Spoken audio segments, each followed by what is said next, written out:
شہر کراچی میں ابر رحمت برسنے کے بعد میئر کراچی وسیم اختر نے مختلف نالوں اور سڑکوں کا دورہ کیا، جبکہ صوبائی حکومت کے وزیر بلدیات بھی اپنی خوبصورت لاکھوں روپے مالیت کی گاڑی میں شہر کی صاف ستھری شاہراہوں کا دورہ کرتے نظر آئے۔ ان کے علاوہ واٹر بورڈ کے منیجنگ ڈائریکٹر خالد شیخ بھی پوش علاقوں میں اپنے عملے کے ہمراہ اور مشینری کے ہمراہ دیکھے جا سکتے ہیں۔ ان تمام ذمہ داران کے علاوہ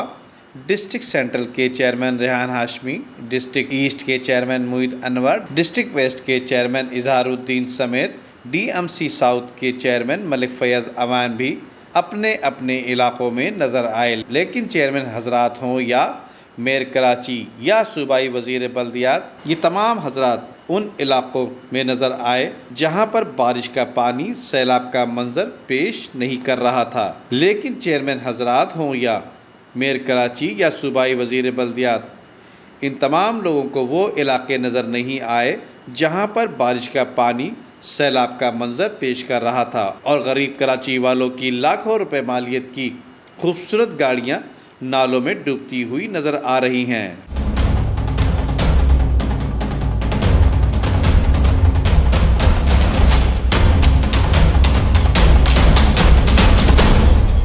Nadeem Siddiqui, metro 7 city news, Karachi.